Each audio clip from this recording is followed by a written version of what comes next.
they gave a new form of new strategy was tested.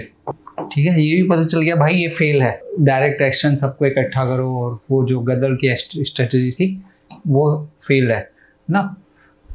फिर egalitarian approach इनका था, मतलब ये हाँ, बीइंग हिंदू और Bengali, they came to Punjab.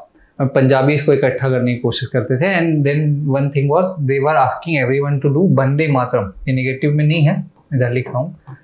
whenever meet Vande Mataram salute, right, so that no religious feeling can be evoked or hurt. ये एक कौन सा अप्रोच है? Secular approach.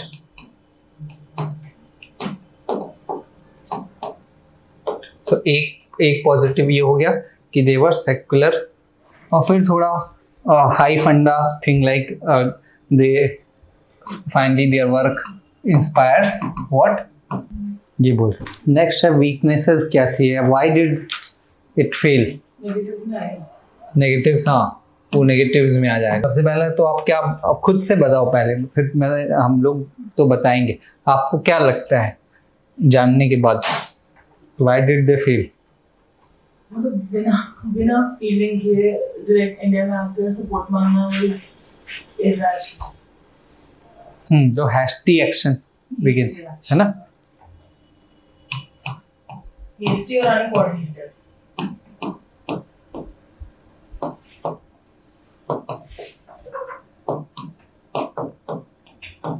और एक जो आप बोल रहे हो उसको लिख सकते हैं, no ground work in India before action.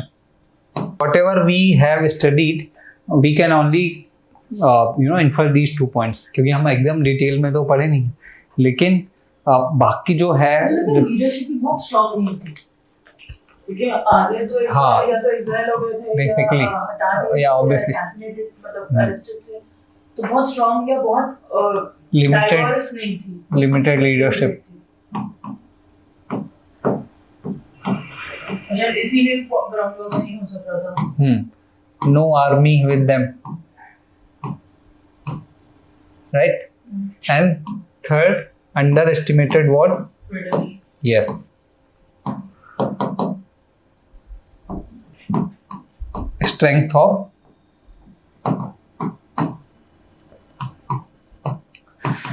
British. कौन सी strength? Both military and organising strength. Organising, और एक हम ऑपरेशनल भी बोल सकते हैं, लेकिन ऑपरेशनल छोड़ो. Arm and organisational might. और पॉलिटिकल भी, क्योंकि उनको लगा कि शायद वर्ल्ड वॉर 1 में तो दिमाग सारा वहीं बिजी लगा रहता है उन्हें. हाँ वही उसी में आ जाएगा, है.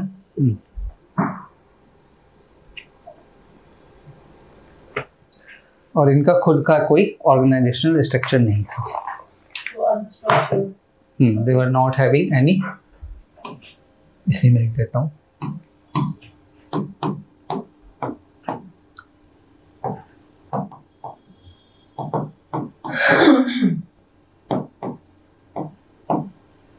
स्ट्रक्चर, ठीक. ये हो गया Ghadar movement. So what we can learn from Ghadar movement, हम क्या सीख सकते हैं? Plan and then execute. Right. Do not take hasty actions. Okay. First plan. On the way figure out करने हैं was not. And whom you are going to fight, or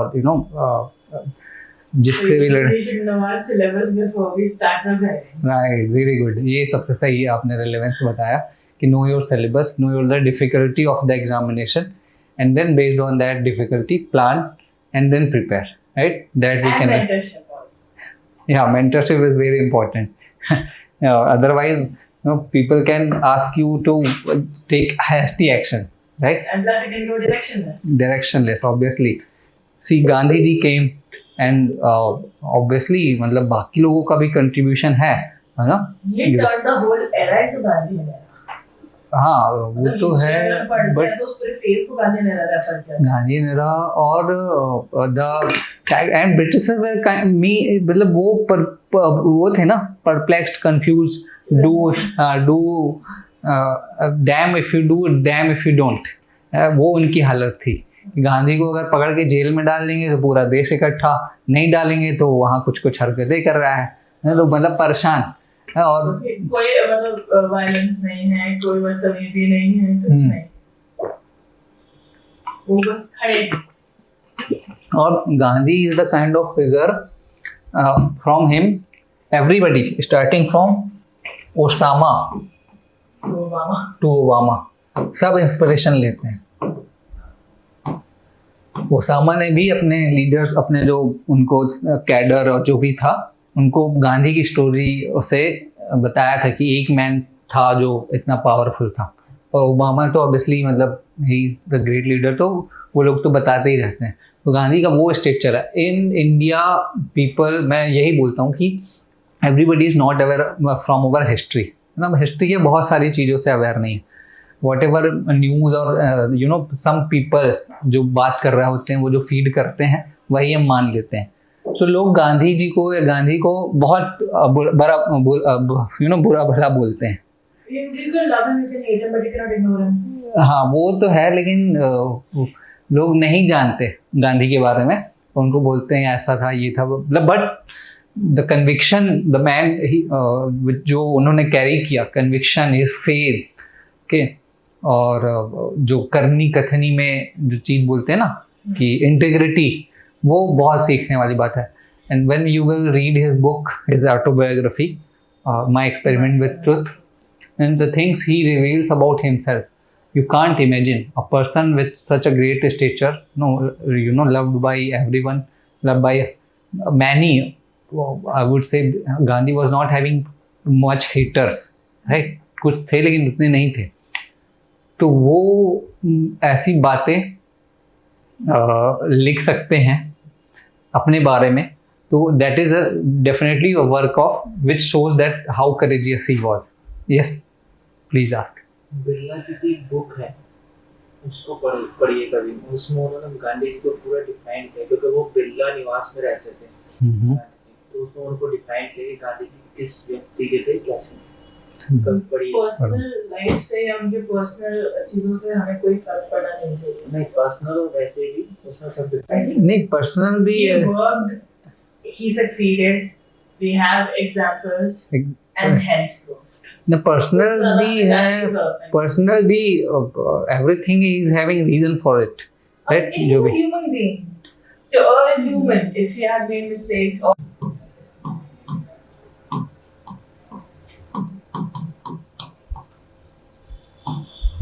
कब हुआ ये? 20th अगस्त ईयर 1917, ठीक है। इसमें क्या बोला कि जो मॉन्टेग्यू थे, ठीक है, secretary of state, he said, इसके बाद फिर मॉन्टेग्यू चेम्सफोर्ड रिफॉर्म भी आता है ना, he was secretary of state, he said कि we are willing to give Indians ना, इसका एकदम एग्जैक्ट वर्ड मैं बताऊं तो ये लिख सकते हो आप, इसमें कीवर्ड्स है कुछ कुछ, increasing association of Indians in every branch of administration, ठीक, and gradual development of self governing institution and gradual development of with view to progressive realization of responsible government, with view to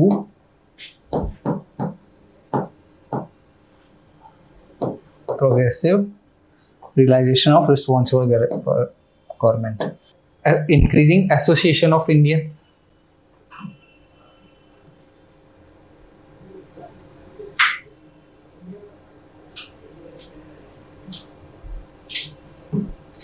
colour क्यों नहीं change